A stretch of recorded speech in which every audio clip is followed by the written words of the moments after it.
Green World Publications.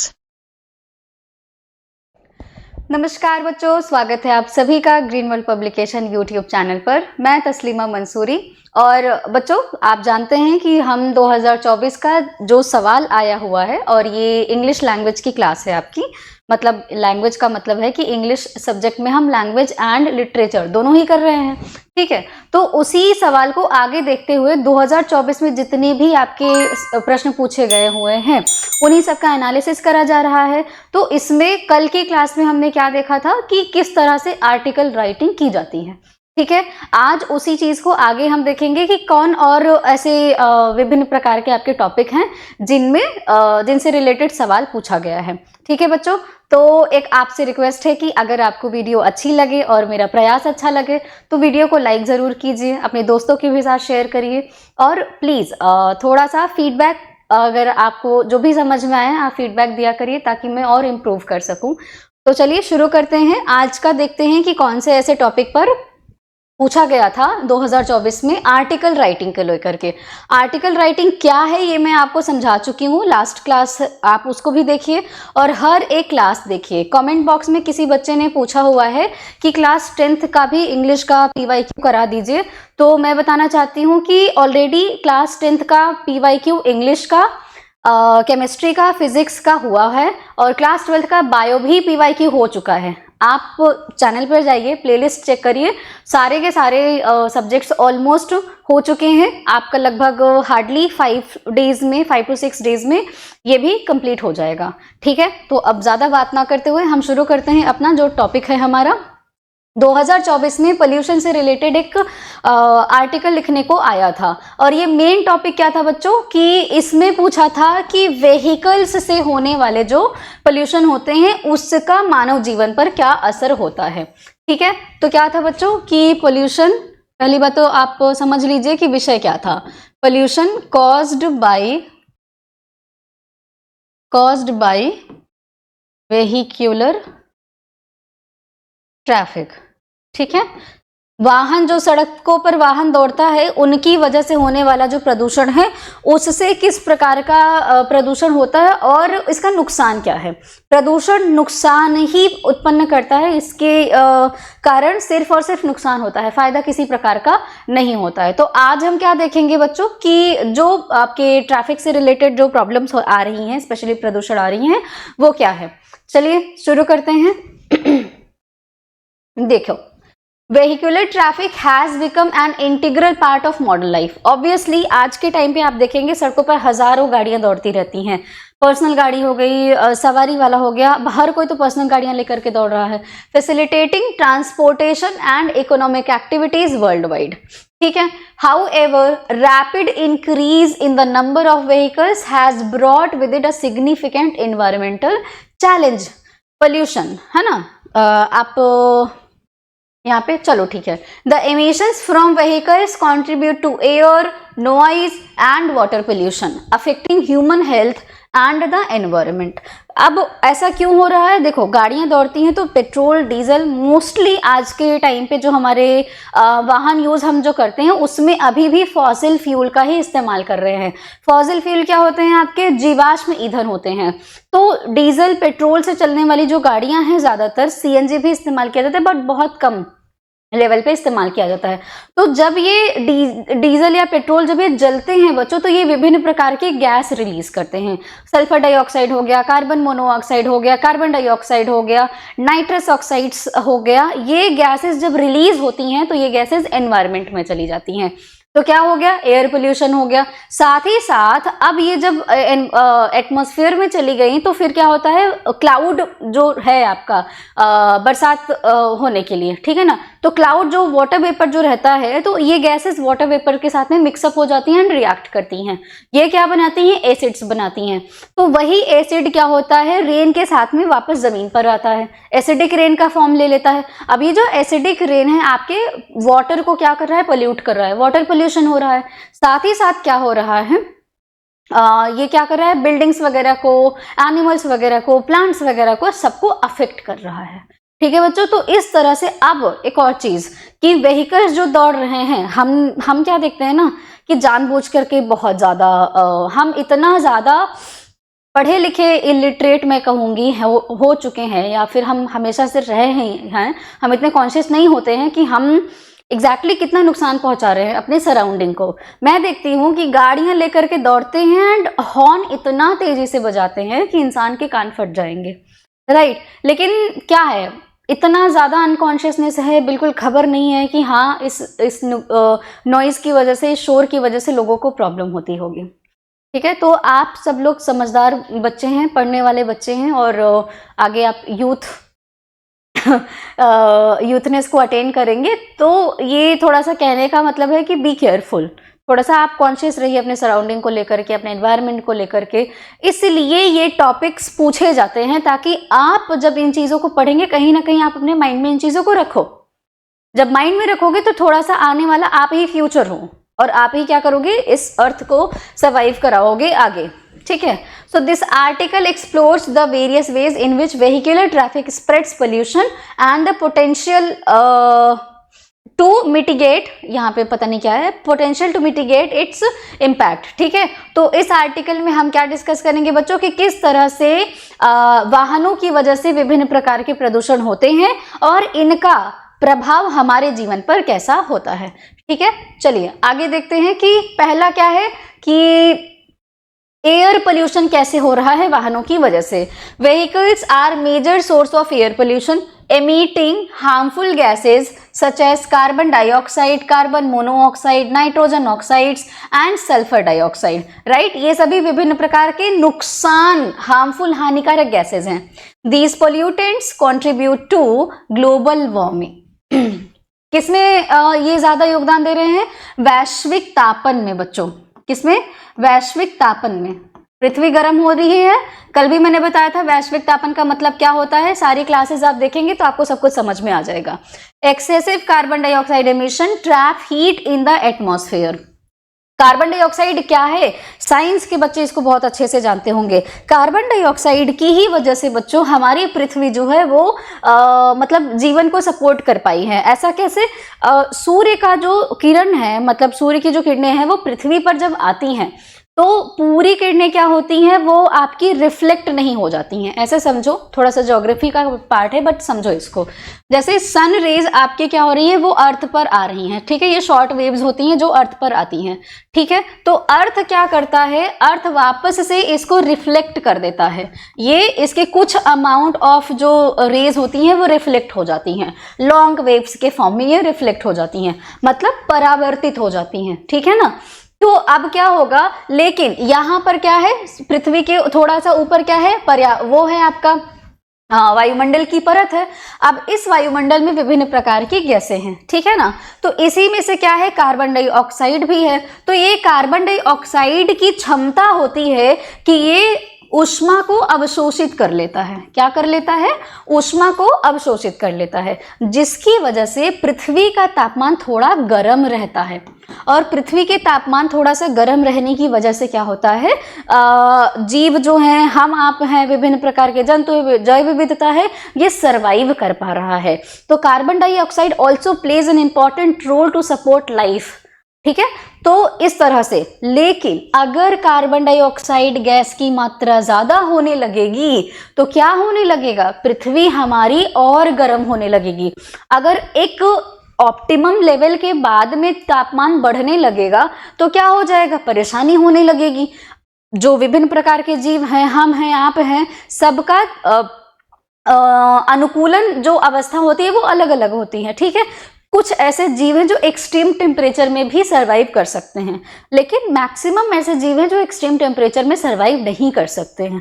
ठीक है, तो इस वैश्विक तापन की वजह से क्या होगा, ग्लेशियर्स पिघलने लगेंगे, हम और आप सरवाइव नहीं कर पाएंगे और पृथ्वी पर क्या हो जाएगा, एक टाइम ऐसा आएगा डिस्ट्रक्शन होने लगेगा। विभिन्न प्रकार के जीवों को, ग्लेशियर्स को, ये सब क्या होंगे, पिघलने लगेंगे और नुकसान होगा। ग्लेशियर पिघलेगा तो सी सरफेस लेवल बढ़ेगा, समुद्र की जो पानी की गहराई, जो एक सतह है वो क्या होने लगेगी, बढ़ने लगेगी। तो जो सराउंडिंग एरिया में, समुद्र के आसपास में जो लोग रह रहे हैं, जिनको हम क्या कहते हैं, तटीय क्षेत्र में जो रहने वाले लोग हैं, वो क्या होने लगेंगे, डूबने लगेगा। कोई भी आपदा आ रही है, आप आए दिन सुनते हैं कि चक्रवात आ रहा है, चक्रवात आ रहा है। चक्रवात इतना ज्यादा क्यों आया?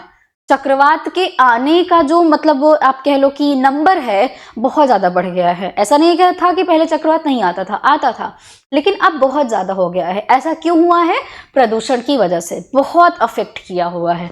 ठीक है, तो क्या कर रहा है? तो आपका एयर पोल्यूशन, ये विभिन्न प्रकार की गैसेस किसमें रोल प्ले कर रही हैं बच्चों? ग्लोबल वार्मिंग को बढ़ाने में मदद कर रही हैं, वैश्विक तापन को। So excessive carbon dioxide gas emissions trap heat in the atmosphere leading to climate change and rising global temperature. पृथ्वी का तापमान बढ़ाने में ये क्या कर रही है? योगदान दे रहा है। स्मॉग फॉर्मेशन, दिल्ली में आए दिन सुनते हो कि दिल्ली में स्मॉग है, स्मॉग है। जब भी ठंडी शुरू होती है पूरा धुंध धुंध सा छा जाता है। ठीक है, क्यों? ये इन्हीं प्रकार के विभिन्न प्रकार के प्रदूषण होने वाली गैसों की वजह से स्मॉग फॉर्मेशन में रोल प्ले करता है। ठीक है, nitrous oxide and hydrocarbons react under sunlight to form smog. ये क्या करते हैं? कोहरा बनाते हैं, धुंध बनाते हैं। रिड्यूसिंग एयर क्वालिटी, हवा की गुणवत्ता को बहुत ही ज्यादा ये क्या कर देते हैं? गिरा देते हैं। और दिल्ली की इस टाइम पे हवा की गुणवत्ता बहुत खराब हो गई है, बहुत ही ज्यादा खराब हो गई है। ठीक है, हवा की गुणवत्ता खराब होने का मतलब क्या है? कि हवा जो है वो प्रदूषित हो गई है। आप सांस लेते हैं तो ऑक्सीजन, सिर्फ ऑक्सीजन नहीं जा रहा है, carbon dioxide, sulphur dioxide, carbon monoxide आपके शरीर में जा रहा है। ठीक है, तो हवा की गुणवत्ता बहुत खराब हो चुकी है। विजिबिलिटी इन अर्बन एरियाज, वही धुंध की वजह से देखना बहुत मुश्किल हो गया है। हेल्थ इश्यूज, अब जाहिर सी बात है अगर आप हार्मफुल गैसेज आप सांस के फॉर्म में आपके शरीर में जा रहा है तो क्या होगा? नुकसान होगा विभिन्न प्रकार से। क्या करेगा? दिक्कत पहुंचाएगा शरीर को, हमारे स्वास्थ्य को नुकसान पहुंचाएगा। Prolonged exposure to vehicular emissions can cause respiratory problems, श्वसन से रिलेटेड समस्याएं उत्पन्न कर सकता है, हृदय से रिलेटेड समस्याएं उत्पन्न कर सकता है, कैंसर भी हो सकता है।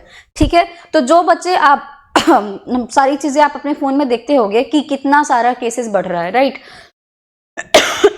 सॉरी, एक स्टडी से पता चला है कि दिल्ली में रहने वाला एक इंसान पर डे क्या कर रहा है? 10 सिगरेट के बराबर उसके शरीर में हार्मफुल गैसेस हवा के रूप में जा रही हैं। वो 10 सिगरेट पीता नहीं है, लेकिन वो जो हवा सांस ले रहा है वो 10 सिगरेट के बराबर नुकसान पहुंचा रहा है किसी भी इंसान को जो दिल्ली में रह रहा है। इतना ज्यादा वहां का हवा खराब हो चुका है, फिर भी हमें होश नहीं है। दिवालियां आती हैं तो हम ऐसे पटाखे जलाते हैं जैसे कि कभी दिवाली आएगी ही नहीं, या फिर ऐसे पटाखे जलाते हैं जैसे दिवाली सिर्फ पटाखे जलाने के लिए ही है, कोई बुद्धि खुल नहीं रही है किसी की। चलो नेक्स्ट आते हैं, नॉइज पोल्यूशन। मुझे तो बड़ी दिक्कत होती है नॉइज पोल्यूशन से, इसलिए ये बहुत सेंसिटिव टॉपिक है मेरे लिए, पर क्या कर सकते हैं, सबको नहीं समझाया जा सकता। So vehicular traffic is also a significant source of noise pollution, especially in densely populated cities. अब ये डेंसली पॉपुलेटेड सिटीज कैसे? आप प्रयागराज ले लो, दिल्ली ले लो, बेंगलोर ले लो, महाराष्ट्र ले लो, मुंबई का एरिया, जहाँ पे बहुत ज्यादा आबादी है। जितनी आबादी उतने वाहन और उतना शोर, समस्या तो होगी ही। ठीक है, constant honking, engine sounds and tire friction creates stressful and chaotic environment। इतना फटफटाते हैं, इतना आवाज करते हैं कि एकदम गुस्से में आप लड़ाई कर लो किसी से। prolonged exposure to high noise levels can lead to hearing loss। अगर ऐसा लगातार सुनते रहे, इतनी आवाज आती रही तो ऑब्वियसली बहुत सारे लोगों को दिक्कतें आ सकती हैं। मस्तिष्क से रिलेटेड मतलब हेडेक हो सकता है, या विभिन्न प्रकार के हेड रिलेटेड इशू हो सकते हैं, सिर दर्द होने लगता है, किसी को सुनना कम हो मतलब बहरेपन की समस्या हो सकती है, किसी का कान दर्द करने लगता है, बहुत प्रॉब्लम होती है, ऑब्वियसली बहुत प्रॉब्लम होती है।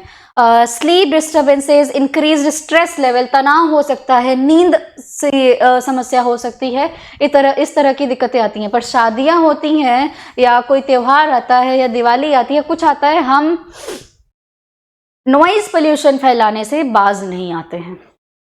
नेक्स्ट आ जाओ, water pollution. Vehicles contribute to water pollution through the run off harmful substances such as oil, grease, heavy metals from roadways. अब जो गाड़ियां हैं, ग्रीस यूज हो रहा है, पेट्रोल यूज हो रहा है, विभिन्न प्रकार के ल्यूब्रिकेंट्स यूज हो रहे हैं, तो ये ऐसा तो नहीं है कि लीकेज हो नहीं रहा है, कहीं ना कहीं ये जो बनाए जा रहे हैं, जो प्रोडक्ट्स बनाए जा रहे हैं, ये भी इनको क्या किया जा रहा है, डायरेक्टली पानी में, इनको नदियों में छोड़ दिया जा रहा है बहने के लिए, ठीक है ना।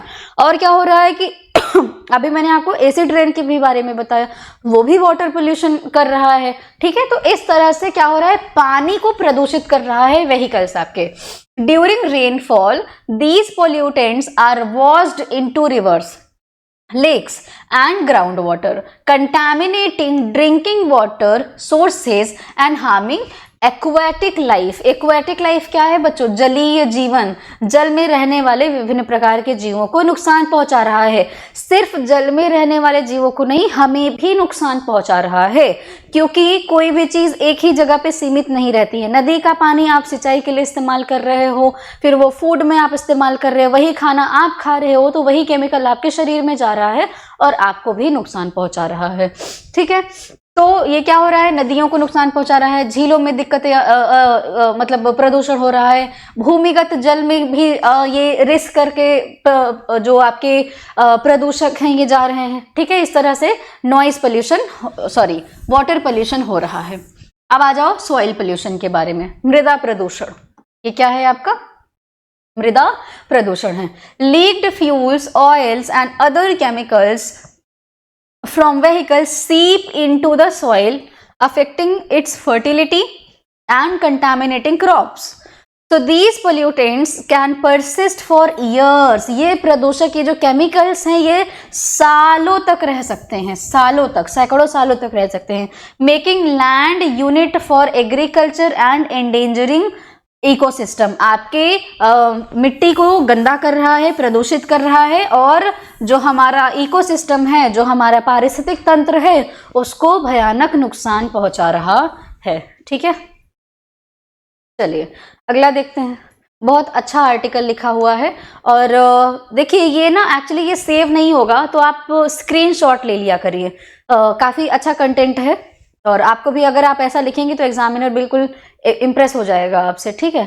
2-3 बार इसको पढ़ लेना और खुद से लिखने की कोशिश करना, रटना मत और एग्जैक्ट सेंटेंस लिखने की कोशिश मत करना, जस्ट आप अपनी लैंग्वेज में लिखिए, ठीक है। चलिए अब प्रदूषण तो हो रहा है, क्लाइमेट चेंज पर कैसा प्रभाव पड़ेगा, impact on climate change. The combustion of fossil fuels in vehicles is leading contributor to greenhouse gas.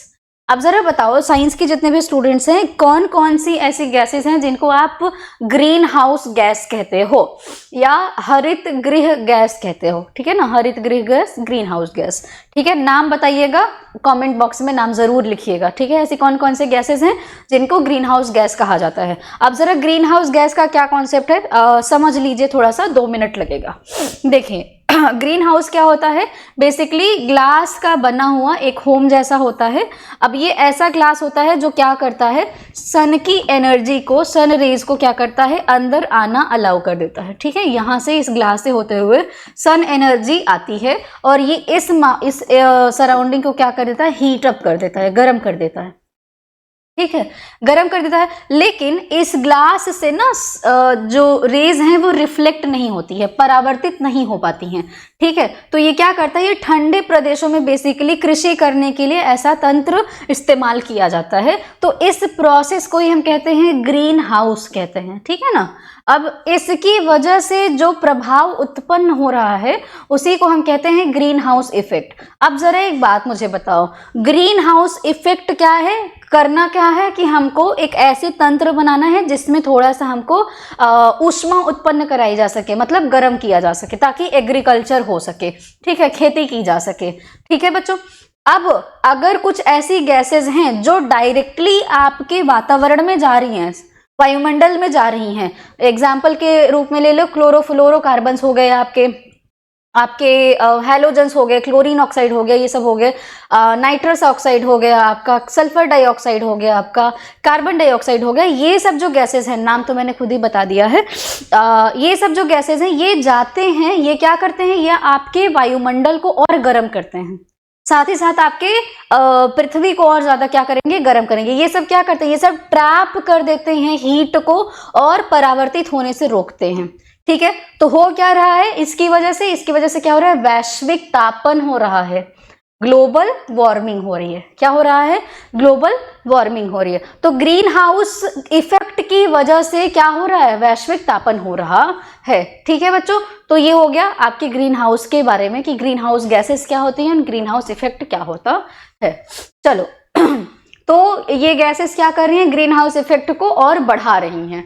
These gases trap heat in the atmosphere exacerbating climate change. Exacerbate का मतलब क्या हो रहा है, बढ़ा रहा है।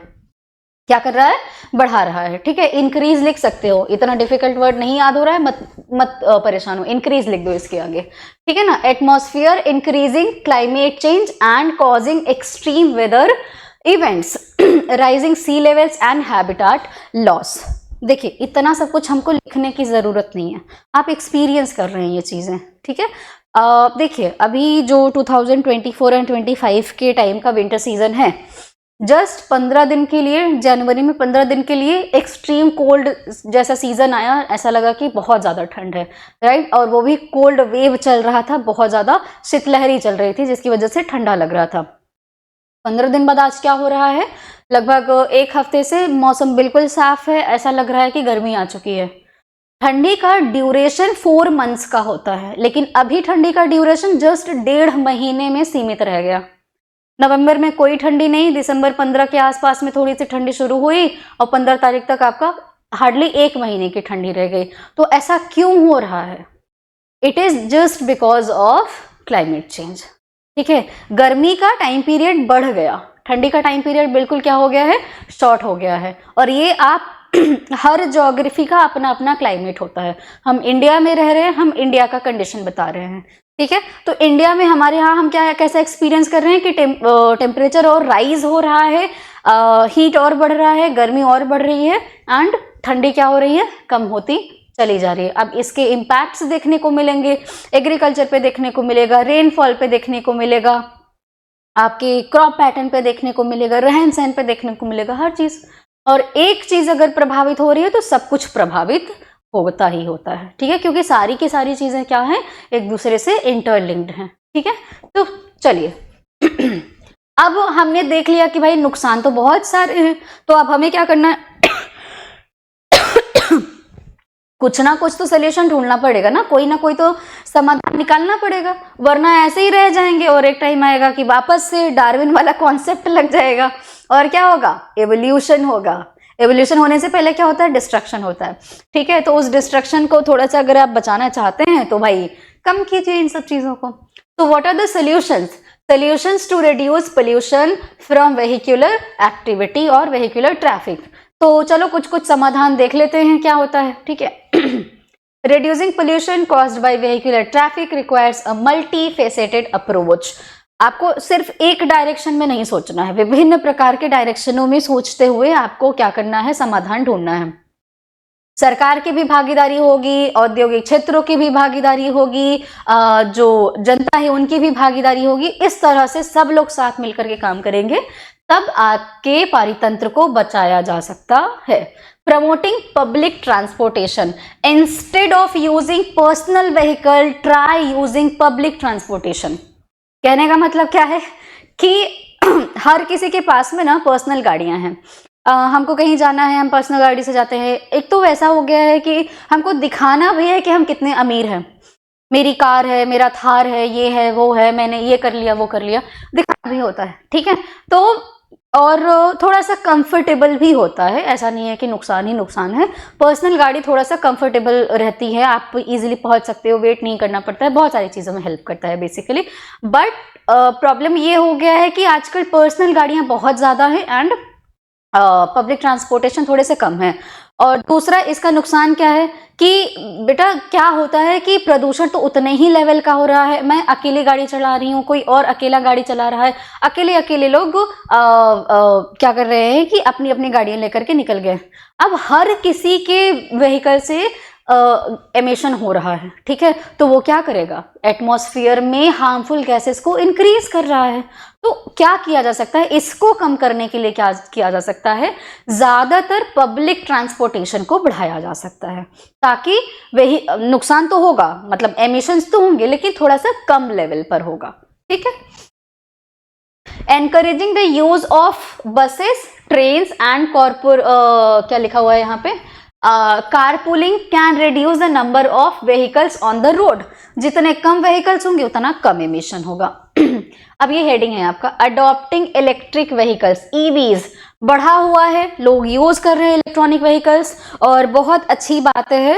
अभी तो बहुत सारा साइंटिफिक स्टडी भी हो रहा है कि किस तरीके से इलेक्ट्रिक कार बनाया जा सके, electric bike and electric scooters तो आ ही गया है, किस तरह से इनकी ड्यूरेबिलिटी को भी बढ़ाया जा सके ताकि मैक्सिमम लोग इनको क्या कर सकें, यूज कर सकें, ठीक है। तो transitioning to EVs, that is electronic vehicles and hybrids can significantly lower emissions as they rely on cleaner energy sources. Improving, ये भी हेडिंग है आपका, अंडरलाइन कर लीजिएगा, improving fuel standards. So governments should enforce stricter regulation on fuel quality to minimize harmful emission. ईंधनों की quality खराब होती है तो उससे भी बहुत ज़्यादा प्रदूषण होता है, तो यहाँ पर सरकार को चाहिए कि वो फ्यूल की क्वालिटी, ईंधन की क्वालिटी को भी मेंटेन कर सके ताकि एमिशंस कम हो सके।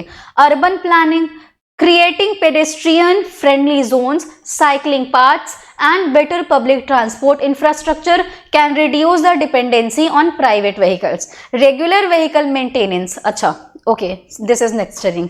तो क्या किया जा सकता है बच्चों, फुटपाथ बनाया जा सकता है, साइकिल चलाने के लिए रोड साइड से एक रास्ता निकाला जा सकता है, ट्रांसपोर्टेशन के मैनेजमेंट में थोड़ा सा रोल प्ले किया जा सकता है। तो इससे क्या होगा, जो ट्रैफिक लगता है ना बहुत ज्यादा सड़कों पर, घंटों घंटों तक गाड़ियां रुकी रहती हैं और गाड़ी कोई रोक करके तो खड़ा नहीं होता, तो डीजल पेट्रोल तो जल ही रहा है, गैस तो एमिट हो ही रहा है, तो नुकसान होता है। तो ट्रैफिक या रोड्स पर क्राउड को कम करेंगे अगर हम, तो थोड़ा सा एमिशन को रोका जा सकता है।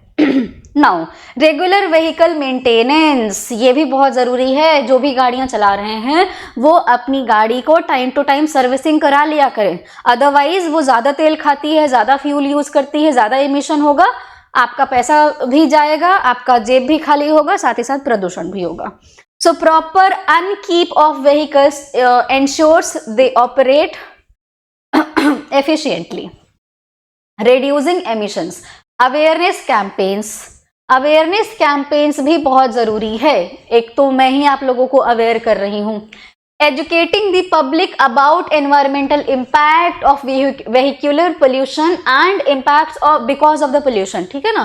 Promoting eco friendly practices can foster positive change, ठीक है। आज ही मैंने एक जाना, एक पेरेंट हैं, मतलब जिन्होंने सॉरी जिन्होंने अपनी बेटी के पैदा होने से पहले ही 6000 पेड़ लगाए। कार्बन न्यूट्रल बेबी उस बच्ची का नाम रखा गया, मतलब टैग दिया गया उसको, बेसिकली नॉट नाम, नाम मैं भूल रही हूँ, कुछ तमिलनाडु की है तो थोड़ा सा नाम मुझे याद नहीं आ रहा है। उस होता क्या है कि हम, इवन आप, हम, हर कोई इंडिविजुअली हम लगभग साल भर में 4 टन कार्बन डाइऑक्साइड का एमिशन करते हैं, डायरेक्टली या इनडायरेक्टली। तो ड्यूरिंग हर लाइफ टाइम जितना भी वो जिएगी, उसके मम्मी पापा ने इंश्योर किया कि इतना हम उसके सराउंडिंग में, आसपास में इतना पेड़ लगा लें कि अगर वो कार्बन डाइऑक्साइड जितना भी उसकी वजह से एमिट होगा, जितना भी कार्बन डाइऑक्साइड उसकी वजह से उत्सर्जित होगा, उत्पादन उसका होगा, उत्पादन तो थोड़ा सा पॉजिटिव वर्ड आ जाता है, बट एनीवे, तो क्या होगा, ये पेड़ क्या करेंगे, उन कार्बन डाइऑक्साइड्स को एब्जॉर्ब कर लेंगे। यानी कि जितना कार्बन डाइऑक्साइड का उत्सर्जन हो रहा है उतना कार्बन डाइऑक्साइड क्या कर लिया जाएगा, अवशोषित कर लिया जाएगा। तो इसी को कहा जाता है कार्बन न्यूट्रल कर दो, ठीक है ना। कार्बन डाइऑक्साइड का प्रदूषण ही नहीं हो पाया है, बिल्कुल जीरो हो गया है। तो उनके मम्मी पापा ने ऐसा किया और इसी वजह से उस बेबी को कार्बन न्यूट्रल बेबी का टैग दिया गया है, ठीक है। चलिए, तो कंक्लूजन पर आते हैं हम अपने। Vehicular traffic while essential for modern life, poses a significant threat to the environment and public health. Through pollution, addressing this issue requires collective action from governments, industries, and individuals to adopt sustainable transportation practices. By investing in cleaner technologies, improving infrastructure, and raising awareness, we can mitigate the harmful effects of vehicular pollution and work toward a cleaner, healthier planet. ठीक है बच्चों, तो इस तरह से हमने एक अच्छा सा बहुत बेहतरीन सा आर्टिकल लिख लिया किसके बारे में, व्हीकल्स से होने वाले प्रदूषण के बारे में। अब हम पढ़ते हैं दूसरा आर्टिकल अपना, देखते हैं। Right an article on the price rise in India. Price rise क्या है बच्चों? इन्फ्लेशन का नाम इकोनॉमिक्स वाले बच्चों ने पढ़ा होगा। इन्फ्लेशन किसको कहते हैं बच्चों? अर्थशास्त्र की भाषा में कहा जाए तो मुद्रास्फीति कहा जाता है, और कॉमन भाषा में कहा जाए तो महंगाई बोला जाता है। क्या कहा जाता है? मुद्रास्फीति बोलते हैं हम, या तो हम क्या कहते हैं बच्चों? महंगाई कहते हैं। ठीक है, तो ये क्या है बच्चों? महंगाई आपको पता कैसे चलती है? जब आपको एक पैकेट कुरकुरे लेने के लिए पहले 3 रुपए देना पड़ता था और अब आपको एक पैकेट कुरकुरे लेने के लिए 5 रुपए देना पड़ता है, तो इस चीज को हम कहते हैं महंगाई। मैगी का एग्जाम्पल ले लो, पहले मैगी 5 रुपए की आती थी, क्वांटिटी भी उसकी ज्यादा होती थी। अब मैगी 7 रुपए की आती है, छोटी वाली, क्वांटिटी भी उसकी क्या हो गई है? कम हो गई है, तो प्राइस बढ़ गया है। ठीक है, इसी चीज को हम क्या कहते हैं? महंगाई हो गई है। अदर चीजों में भी आप ऐसे समझ सकते हैं कि इसी कंडीशन को क्या कहा जाता है? महंगाई कहा जाता है। कुछ चीजों में महंगाई बनी रहती है, वो वापस रिवर्स भी नहीं हो पाता है। कुछ ऐसे आइटम्स होते हैं, फूड आइटम्स होते हैं जिनका प्राइस राइज होता है, मतलब महंगाई बढ़ती है, लेकिन कुछ टाइम के बाद में वो वापस से ठीक हो जाता है। जैसे सीजन टू सीजन क्या होता है? टमाटर का दाम बढ़ता है, घट जाता है, प्याज का दाम बढ़ता है, घट जाता है, आलू का दाम बढ़ता है, घट जाता है। इस तरह से ये टेम्पररी प्राइस राइज होता है इन आइटम्स में, बट कुछ के दाम बढ़े तो बढ़ ही गए, ऐसा भी होता है। ठीक है, वो परमानेंट प्राइस राइज है। तो हमारे देश में जो महंगाई की, या किसी भी देश में, we live in India so we are talking about inflation in our country, लेकिन महंगाई की जो समस्या है ये हर एक देश के लिए एक बड़ी चुनौती होती है। इसको टैकल करना और इसको मेंटेन करना बहुत जरूरी होता है। देखिए, एक बात समझिए कि महंगाई बेसिकली सिर्फ आम जनता को नुकसान नहीं पहुंचाती है, महंगाई से सरकार को भी और अर्थव्यवस्था को भी बहुत नुकसान होता है। अगर महंगाई है तो लोग सामान कम खरीदेंगे, सामान कम खरीदेंगे तो उत्पादन कम होगा, उत्पादन कम होगा तो लोगों को काम नहीं मिलेगा। ठीक है, और काम ही नहीं मिलेगा तो फिर क्या होगा? इकोनॉमिक ग्रोथ नहीं हो पाएगा। ठीक है, तो इस वजह से महंगाई को कंट्रोल में रखना गवर्नमेंट्स के लिए भी एक बहुत बड़ा चैलेंज होता है बच्चों। ठीक है, तो एक थोड़ा सा मैंने ओवरव्यू देने की कोशिश की है आपको महंगाई के बारे में। अब हम बेहतर आर्टिकल लिखेंगे इस टॉपिक पर। ठीक है, so price rise in our country. ठीक है ना, तो problem of rising prices is the burning issue at present day. Yes, अभी तो करेंटली फिलहाल महंगाई की प्रॉब्लम तो है ही। तो price of all things have been rising rapidly, बहुत तेजी से सभी चीजों के दाम बढ़ रहे हैं। They have gone up 20 times, 20 गुना इनका वो बढ़ चुका है। ठीक है, अच्छा चलो ठीक है, बढ़िया है। अब हम क्या करते हैं बच्चों? अब देखते हैं कि ऐसे कौन कौन से फैक्टर्स हैं जिनकी वजह से क्या हो रहा है, महंगाई बढ़ रही है, सामान की कीमतें बढ़ रही हैं। ठीक ना, कॉजेज ऑफ राइजिंग। ये जो नंबरिंग है ये मत करिएगा आप लोग, ये सब मत करिएगा। ठीक, नंबरिंग मत करना, ये no need to do this. Okay, so causes of rising prices, किस वजह से क्या हो रहा है कि महंगाई बढ़ रही है?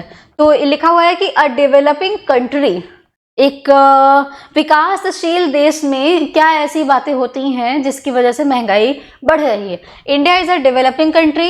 इन a developing country prices are bound to go up. Okay, actually ये थोड़ा सा और लिखना चाहिए था इसमें।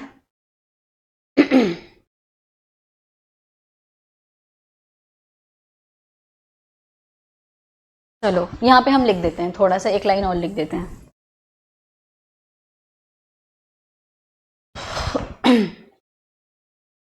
Okay, as demand of products rises but due to lack of supply the price of goods rises। ठीक है बच्चों, तो क्योंकि जब कोई देश विकासशील की अवस्था में होता है तो वहां पर जनसंख्या भी एक इम्पॉर्टेंट रोल प्ले करती है और हमको ज़रूरत भी पड़ती है। तो जिस तरह से वस्तुओं की डिमांड बढ़ती है कि हमको और चाहिए और चाहिए और चाहिए, तो क्या होता है कि सप्लाई कम हो पाती है। अगर सप्लाई ही कम है तो क्या होगा, वस्तु का दाम बढ़ जाता है। ठीक है, आप एक और लाइन इसमें ऐड कर सकते हैं कि क्या होता है कि अगर मार्केट में बहुत सारा पैसा है आपके पास, आप ही अपना एग्जांपल ले लो, आपके पास बहुत सारा पैसा है तो आप क्या करोगे, मैं ये वाला कपड़ा खरीद लेता हूँ, मैं ये ले लेता हूँ, या मैं ये वाला फोन ले लेता हूँ। तो आप क्या करेंगे, आप कुछ ना कुछ खरीदना चाहेंगे। जब आप कुछ ना कुछ खरीदना चाहेंगे, ऐसे ही आप सोचिए कि अगर मार्केट में सबके पास पैसा हो, तो सबके पास पैसा होगा तो लोग खर्च करना चाहते हैं, उस पैसे को रखना नहीं चाहते हैं, तो वो खर्च करेंगे। जैसे ही खर्च करेंगे तो वापस वो पैसा क्या होगा, मार्केट में जाएगा।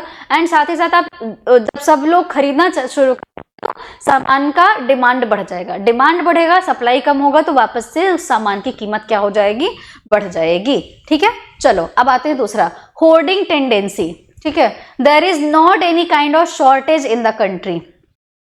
ठीक है, शॉर्टेज तो नहीं है किसी चीज के, लेकिन हम क्या करते हैं, हम पाइल अप करने की कोशिश करते हैं। मतलब हम रखना चाहते हैं अपने पास कि मेरे पास ये भी हो, ये भी हो, ये भी हो, ये सारी चीजें करना चाहते हैं। But there is a shortage of honesty only. The businessman create artificial shortage of food grain, so the price goes up day by day. Yes, very good, बहुत अच्छी चीज लिखी हुई है।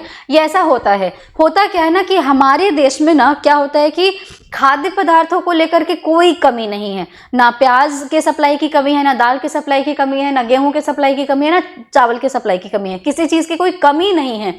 हाँ, हम तेल वगैरह इंपोर्ट करते हैं जिसकी वजह से उसके प्राइसेस बढ़ते हैं, बट एक टाइम पर क्या होता है कि ऐसा दिखाया जाता है कि इस चीज की सप्लाई कम हो गया है और हमें इंपोर्ट करना पड़ रहा है, स्टॉक में नहीं है, जिसकी वजह से क्या होता है, प्राइस का जो सामान का प्राइस है वो क्या हो जाता है, बढ़ जाता है। जैसे एक सीजन्स का असर पड़ता है, बहुत सारी चीज़ों का इम्पैक्ट पड़ता है फसलों पर, जिसकी वजह से इनके भी प्राइजेस बढ़ते हैं। आप ये चाहें तो बहुत अच्छे से लिख सकते हैं कि सीजन्स क्या इम्पैक्ट पड़ता है। कई बार पैदावार कम होती है तो भी वस्तु का जो प्राइस है वो क्या हो जाता है, बढ़ जाता है। ठीक है, तो ये सारे बहुत सारे ऐसे फैक्टर्स होते हैं जो प्राइस राइज करने में कंट्रीब्यूट करते हैं। पॉपुलेशन एक्सप्लोजन, वही पॉपुलेशन बढ़ेगी, डिमांड बढ़ेगा, देन सप्लाई कम होगा तो क्या हो जाएगा, प्राइस राइज हो जाएगा। Our population is increasing rapidly now, our population, you don't know, there is no need to tell about how much population is there in India, ये मत करिए। ठीक है ना,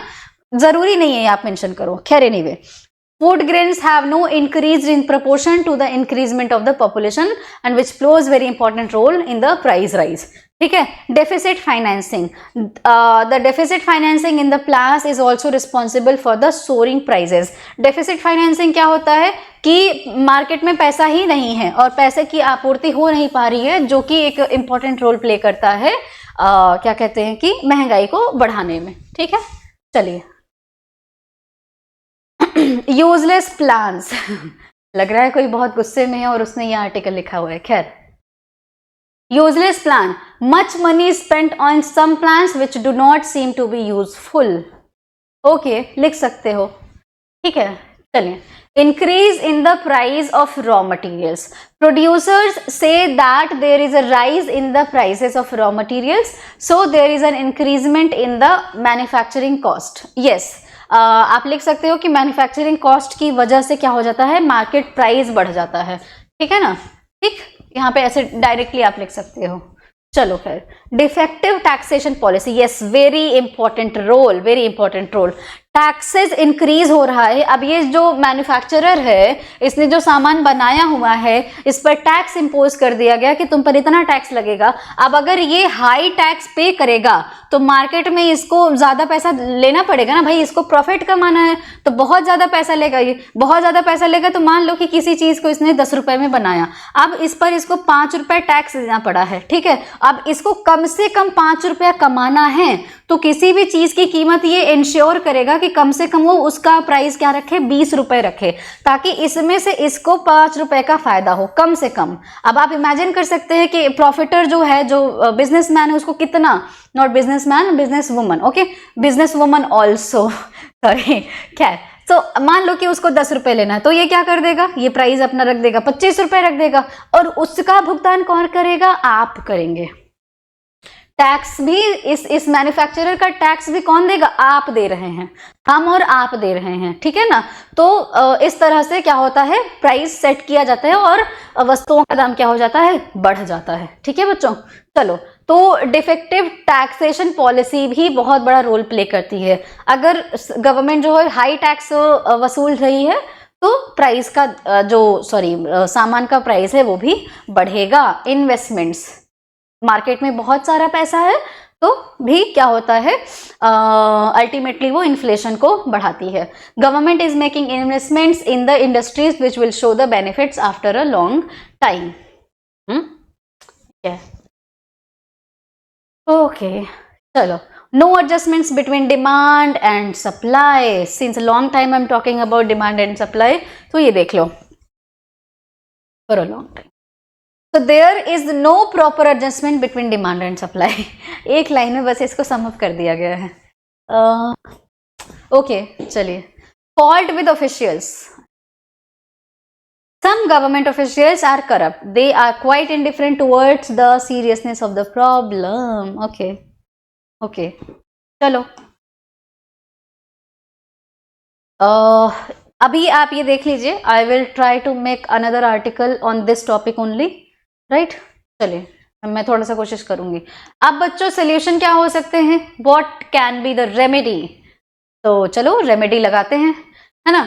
the rising prices should be checked at once. The government should take drastic steps against hoarding and black marketing. Yes, very good. Production should be increased, उत्पादन को बढ़ाना चाहिए।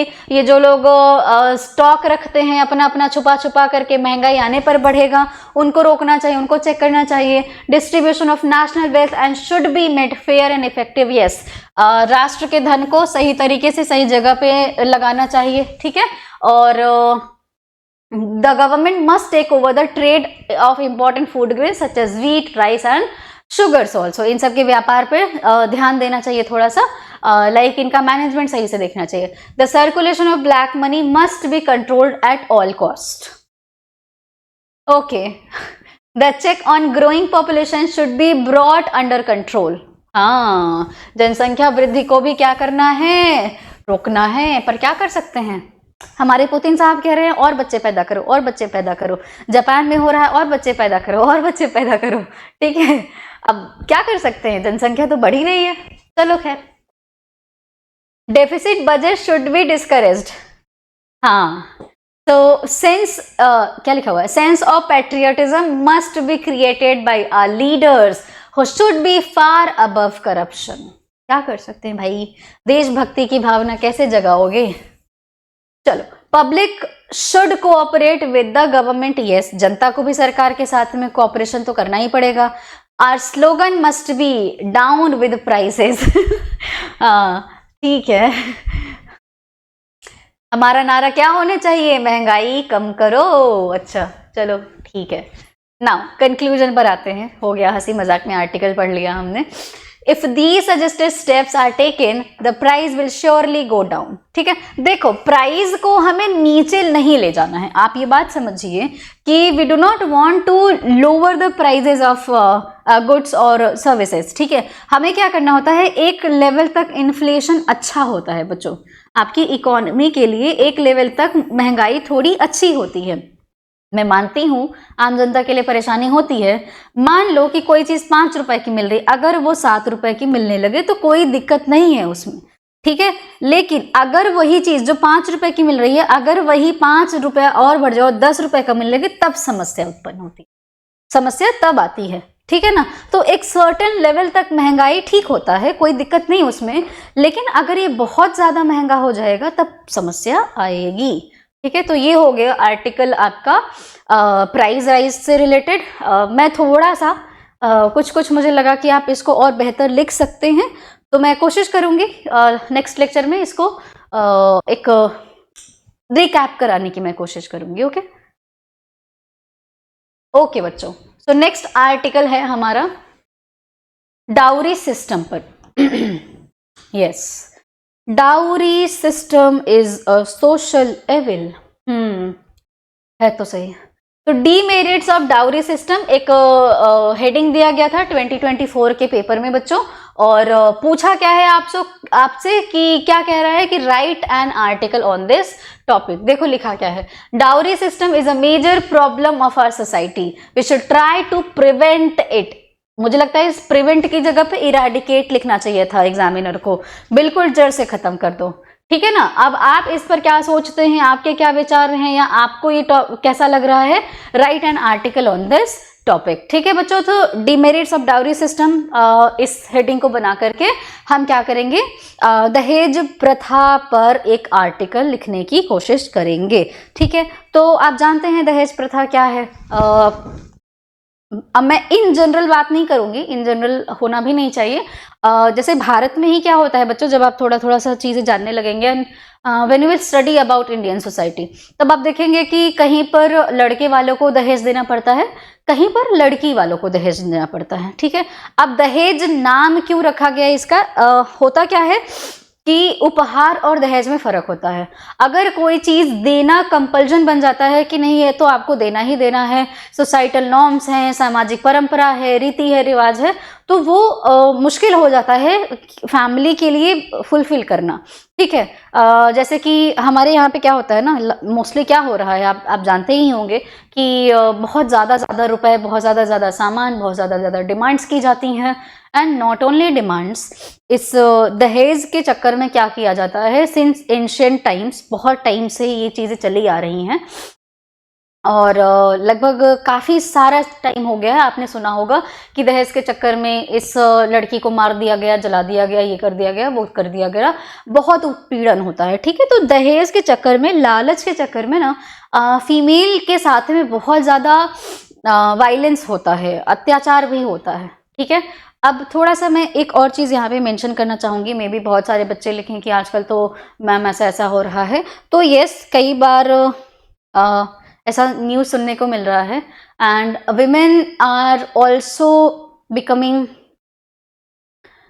इरेशनल और थोड़ा सा इमोशनलेस भी हो रही हैं, तो ये समस्या हो रही है। मतलब लड़कियों ने खुद, औरतों ने खुद एक्सप्लॉइट करना शुरू कर दिया है अपने फैमिली मेंबर्स को, specially they have started exploiting to their husband, ठीक है। तो ये प्रॉब्लम आ गई है, आई डोंट नो ऐसा क्यों हो रहा है, बड़ी समस्या है, बड़ी प्रॉब्लम आ रही है, बट कुल मिलाकर के कहना क्या है कि देखिए, अत्याचार चाहे एक पार्टी कर रही है, दैट मीन्स एक जेंडर कर रहा है या दूसरा वाला जेंडर कर रहा है, किसी भी तरीके से अत्याचार सही नहीं है, ठीक है। जिस तरह से हमको डाउरी सिस्टम को इरेडिकेट करना है, उसी तरीके से if women are also exploiting to their husband, to their relatives, this is also not good, ये भी खत्म होना चाहिए, और women should also get punished for this, ठीक है। उनको भी इन चीज़ों के लिए दंड मिलना चाहिए, और बहुत सारे लॉज ये वो जो बनी हुई हैं आदमियों के लिए भी बनने चाहिए। इस आप जान रहे हैं सारी चीज़ें, आप पढ़े लिखे इंसान हैं, तो ये सारी चीज़ें हैं। फिलहाल हम अपने टॉपिक पर आते हैं और देखते हैं कि डीमेरिट्स ऑफ डाउरी सिस्टम से रिलेटेड हम कैसा आर्टिकल अच्छा सा बना सकते हैं। चलो इंट्रोडक्शन से स्टार्ट करते हैं। तो dowry system has assumed an important Dowry system has assumed an importance all of sudden during the last 40 years or so. Not a day, इससे भी ज़्यादा, not a day passes when we do not read in the daily newspapers cases of suicides or bride burning in the various parts of the country. Yes, The whole thing is so shameful, but it is very much reality today. Man, in his lust for ill-gotten wealth, has become a beast and has lost all moral scruples. ठीक है, तो आदमी जो है बच्चों, वो धन के लालच में, पता नहीं किस चीज के लालच में, वो एकदम जानवरों जैसा बिहेव करता है अपनी वाइफ के साथ में या उनकी फैमिली के साथ में, बहुत ज्यादा होता है. It is difficult to call ourselves civilized if we do not eradicate this system. Exactly. अगर हम आज तक, और बहुत बड़ी प्रॉब्लम ये है कि दहेज देना और दहेज लेना हम एक सम्मान समझते हैं, बहुत ज्यादा.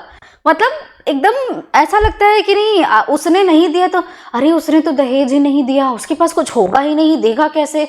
और I have heard a lot of times कि अगर नहीं मिलेगा तो लोग क्या कहेंगे, और अगर नहीं दोगे तो समाज में मुंह नहीं दिखा पाएंगे, हमारी बदनामी होगी. अरे भाई, ये तो आप सोचो कि ये कितनी गलत चीजें हैं, आप कितना प्रमोट कर रहे हो आप इन चीजों को. आप सिर्फ आप अपने लिए नहीं दे रहे हो ना, आपको देख करके दूसरे लोग भी कहेंगे कि हाँ सब कोई देता है, सब कोई करता है, तो आप क्यों नहीं कर सकते हो. एक नॉर्मल सा, बिल्कुल बिलो नॉर्मल इंसान जिसके पास बेटी है, मान लो उसको बेटी है और उसके पास इतना धन नहीं है, पर सोसाइटल नॉर्म्स हैं, उसको शादी करानी है अपनी बेटी की, ठीक है, एक इंस्टीट्यूशन है शादी विवाह ये वो, तो वो कराना है. लेकिन अब वो बेचारा शादी नहीं करा पा रहा है. क्यों? क्योंकि दहेज नहीं है उसके पास, पैसे नहीं है उसके पास. लड़का डिमांड कर रहा है कि मुझे इतना दो तभी मैं शादी करूंगा तुम्हारी बिटिया से, एहसान करेगा आपकी बिटिया से शादी करके वो. ठीक है, तो बहुत ही दकियानुसी चीजें हैं, but what can be done, we can do a lot of things. Individually हम इस चीज को इराडिकेट कर सकते हैं कि like do not accept the man who is seeking this kind of things. जो ये सारी चीजें मांग रहे हैं आपसे, कैसे आप इमेजिन कर सकते हो कि वो इंसान लाइक आपसे लगाव रख रहा है. आपसे लगाव नहीं रख रहा है, वो तो सामान से लगाव रख रहा है. ठीक है, तो बिल्कुल शुरुआत में उस चीज को खत्म कर दो. देयर इज अ इडियम की बोला जाता है निप in the bud, nib in the बड. शुरुआत में ही किसी चीज को खत्म कर दो. तो इस टाइप के रोग को ना शुरुआत में ही खत्म कर देना चाहिए. ठीक है, और बहुत मुश्किल है अगर हम अपने आप को सभ्य समाज कहते हैं. भाई कहते हैं सभ्य समाज, 4 व्हीलर लेने वाले इतने अमीर अमीर लोग, जितने अमीर लोग रहते उतना ज्यादा डिमांड करते हैं, और बिल्कुल सीना चौड़ा कर कर के समाज में चलते हैं कि अरे मुझे तो इतना दहेज मिला है, मेरी बहू को इतना सारा दहेज मिला है, और बहू भी एकदम तन के चलती है कि हाँ मेरे घर से तो बहुत सारा दहेज आया हुआ है, मैं तुम लोगों के सिर पर बैठ के रहूंगी. चलो फिर क्या कर सकते हैं. खैर नाउ चलो अपने टॉपिक पर आते हैं. क्या करें, थोड़ा सा बात करना पड़ता है इन सारे टॉपिक्स पर. Okay, the dowry system, past and present. It is difficult to find out when and how the dowry system originated. हाँ, थोड़ा सा कुछ चीजें हैं, कुछ कहानियां हैं, बट उसमें नहीं जाते हैं. Since hoary past, parents have been giving garments, ornaments and other gifts not only to their daughters but also to the bridegroom and in-laws. But these these offerings were only gifts and were purely voluntary. Yes, बिल्कुल. देखिए, सम्मान करना, किसी को gifts देना, किसी को उपहार देना बिल्कुल गलत नहीं है, जैसा मैंने पहले भी कहा है. पर जब वो एक ऐसा बन जाए ना कि अनिवार्य है, करना ही करना है वरना सोसाइटी में बदनामी होगा, that is the problem. So of late the picture has become totally different. Now dowry is demanded and extorted as a matter of right. अधिकार है भाई, देना तो पड़ेगा. It is not only in kind but also in hard cash. सिर्फ सामान वामान ये वो इनका उनका दुनिया भर की चीजें मत दो, मतलब गहने वहने ये सारी चीजें सिर्फ नहीं देना है, आपको पैसे भी देने हैं. इतने करोड़ दे दो, इतने लाख दे दो, ये सब चीजें हैं. नहीं दोगे तो तुम्हारी बिटिया को मार डालूंगा मैं जान से. Okay, evils of the dowry system, parents in perpetual debt. बहुत सारे गरीब लोग हैं जो अपनी बिटिया की तो शादी करा नहीं है, कर्ज ले लेते हैं. So the dowry system has brought with it lot of evils. Poor parents of girls who are unable to offer huge dowries themselves constantly borrow money from others which they are not in a position to pay back easily. So they have to live in perpetual debt all their lives with related miseries and humiliation. If a father has more daughters than sons, the entire family is doomed forever. Problem ये है ना, problem parents की भी होती है. The problem is with the parent of that daughter also. क्यों भैया, इतना दहेज देना पड़ेगा तो बेटी को तो डिपेंडेंट बना के ही रखेंगे, बिटिया को तो पढ़ाना लिखाना ही नहीं है, बिटिया जॉब क्यों करेगी, उसको तो जाकर के पति का घर संभालना है, ये करना है वो करना है. वाई?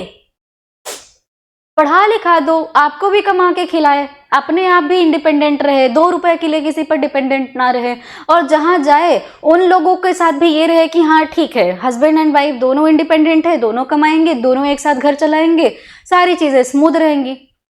कोऑपरेशन क्यों नहीं हो सकता है? किसी एक को डिपेंडेंट बना देने से क्या होता है ना, देखो हम इंसान हैं, भगवान नहीं है, ठीक है. जब इंसान दहेज के लिए किसी एक जो कि उसकी वाइफ है, ठीक है, उसकी इज्जत नहीं कर रहा है, उसको मार रहा है, पीट रहा है, उसको जला दे रहा है, तो आप इमेजिन करो कि जो जला नहीं रहा तो वो किस तरीके से उसको ह्यूमिलिएट भी तो करेगा ना. अगर इन केस उसको 2 रुपए की जरूरत है, कुछ भी उसको खरीदना है, कुछ खाना है, तो she has to see the face of her husband कि हाँ मुझे आप इतना दे दीजिए और फिर मुझे ये चीज चाहिए, मुझे लेकर के चलिए, मुझे यहाँ करना है वहां करना है. I don't see it like this. मुझे लगता है कि आप अपने बेटे और बेटी दोनों को ही पढ़ाइए लिखाइए, दोनों को ही इतना काबिल बनाइए. देखिए शिक्षा दोनों को मिलना चाहिए, और शिक्षा मोरली एंड फाइनेंशियली, एजुकेशनली, हर तरीके से दोनों को मिलना चाहिए, ठीक है, तभी जाकर के एक बेहतर समाज बन पाएगा. अब ये नहीं है कि लड़की कमा रही है, मतलब अपने आप पर ही डिपेंडेंट है, किसी और से कोई लेना देना नहीं है, तो वो चढ़ जाए कि नहीं मैं तो कमा रही हूँ, मैं कुछ नहीं करूंगी, मुझे किसी की बात नहीं सुननी है, मैं मॉडर्न लड़की हूँ. ये सब नहीं करना है, ये सब आपको बिल्कुल नहीं करना है. क्योंकि देखो आदमी हमेशा से कमा रहा है. The man is sole bread winner since ancient times, right. ये हुआ है उसको ऊपर ये बर्डन रहता है कि तुम्ही को कमाना है, तुम्ही को फैमिली चलानी है, तुम्ही को सारी चीजें करनी है, ठीक है. वो अपनी रिस्पॉन्सिबिलिटी निभा रहा है. तो कहने का मतलब ये है कि आप इंडिपेंडेंट रहिए, साथ ही साथ आपके अंदर रिस्पॉन्सिबिलिटी भी होनी चाहिए कि हाँ मैं किसी परिवार के साथ जुड़ रहा हूँ, जुड़ रही हूँ, now this is my responsibility and I will fulfil everything, जो भी मेरे रोल्स हैं, ठीक है. इसीलिए प्रॉब्लम, मैंने शुरुआत में कहा कि प्रॉब्लम हमारे पेरेंट्स के साथ में भी है. अब ये कहाँ से माइंडसेट उनका बन गया मुझे नहीं पता है. And I have heard a lot of times, मैंने देखा भी है, सुना भी है, बहुत सारे टॉन्ट भी देते हुए देखा भी है कि अरे जिनकी बिटिया रहती हैं उनकी तो किस्मत फूटी रहती है, ये रहता है वो रहता है, इतना रुपया लाना पड़ता है, इतनी चीजें करनी पड़ती है, तो क्या कर सकते हैं. मुझे लगता है कि थोड़ा सा जब तक सोसाइटी में इन चीजों को नहीं बदलाव आएगा, दहेज प्रथा नहीं खत्म होगी. आप अपने बच्चों को एजुकेटेड बनाइए, आप उनको इंडिपेंडेंट बनाइए, ताकि आपको किसी के सामने हाथ जोड़ने की जरूरत ना पड़े कि आप मेरे बेटे से शादी कर लीजिए, आप मेरी बेटी से शादी कर लीजिए. आपको ये करने की जरूरत ही ना पड़े. एजुकेटेड सोसाइटी है दोनों तरफ से. This is for main and women both, ठीक है. तो ये दोनों होंगे तो sense of respect, sense of togetherness और इंडिपेंडेंस, दोनों को ही वैल्यू पता चलेगी, तब जाकर के एक फैमिली बहुत अच्छी हो पाती है. फिर इन चीजों की कोई जरूरत ही नहीं होती है. पर मेरे कहने से क्या होता है, खैर, many girls going without marriage, बहुत सारी लड़कियों की इसी वजह से शादियां नहीं हो पाती हैं. In many cases some of the girls have to go without marriage all their lives. Sometimes they are married to most unworthy husbands because they have no dowry for better husbands. The result is that the whole life passes in misery and abnormality. मतलब कई बार ऐसा होता है कि दहेज नहीं है तो अनचाहे लड़के से, जिसकी उम्र बहुत ज़्यादा है या जो उतना एबल नहीं है, हर किसी को एक अच्छा जीवन साथी चाहिए होता है ना, तो मजबूरी में क्या होता है, शादियां कर ली जाती हैं और जिंदगी ऐसे ही बीतती है. Anyway, चलिए, suicide, torture and bride burning, आत्महत्या कर लेना, टॉर्चर करना, जला देना, मार देना, ये तो हमेशा से चला आ रहा है। और दीज थिंग्स आर नॉर्मल, बहुत नॉर्मल है। हम न्यूज़ में पढ़ते हैं, भूल जाते हैं, पढ़ते हैं, भूल जाते हैं, पढ़ते हैं, भूल जाते हैं। अब मैं कुछ बोलूंगी नहीं, मैं चैनल पर हूँ, वरना खैर anyway. The worst aspect of dowry system is the never dying craze on the part of husband and the in-laws to extort more and more from the bride's parents even after their marriage. Since the bride's father cannot go on giving money indefinitely, the bride has to suffer for the same. She is constantly rebuffed, humiliated and tortured by the husband and in-laws. Cases of suicides by brides in desperation and bride murder on burning have become common recently. बहुत common. अब तो हमें समस्या भी नहीं होती है, अब तो हमें किसी को प्रॉब्लम ही नहीं होती है कि किसी लड़की को दहेज के लिए जला दिया गया है, नहीं दिक्कत होती है। देयर आर 2 to 3 केसेस जिसको मैं बोलने से थोड़ा सा रुक गई, जिसमें हमने देखा कि women have extorted their husband and they committed suicide. बहुत गलत बात है, बहुत ही ज़्यादा गलत बात है। लेकिन एक चीज़ मैंने देखी, there are a lot of awareness कि आदमियों के लिए कोई कानून नहीं बना है, आदमियों के लिए कोई चीज़ें नहीं दिखाई गई हैं, आदमियों का एक्सटॉर्शन हो रहा है, ये हो रहा है, वो हो रहा है।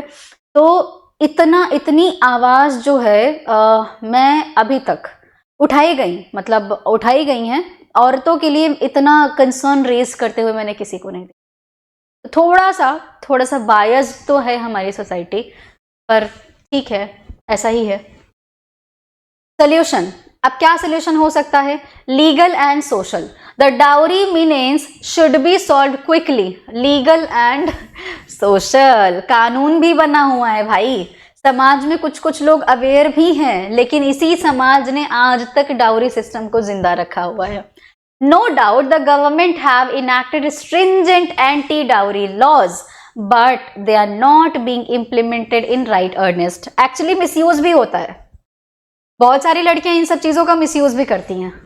चलो, strict enforcement of laws is very necessary so that it may have deterrent effect on dowry system. Problem यही है कि हर चीज़ का ना बिल्कुल रास्ता सीधा नहीं होता है, या तो सही है या तो गलत है, ऐसा है ही नहीं। सही गलत ऐसे जा रहा है, ठीक है। तो बहुत सारी लड़कियां इन नियमों का, इन कानूनों का बहुत ज़्यादा मिसयूज करती हैं, जिसमें इनोसेंट हस्बैंड और उसके परिवार को झेलना पड़ता है।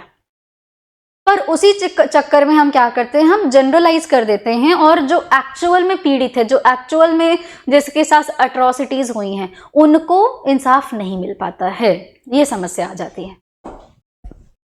Educating the girls, the educated class in general and leaders of society in particular have an important part to play in curbing dowry system. They must educate the young people and create proper social atmosphere against the dowry system. अपनी लड़कियों को पढ़ाइए, this is a request, और सच में सही शिक्षा दीजिए। बस पढ़ाना ही शिक्षा नहीं होता है, कायदे की शिक्षा होनी चाहिए।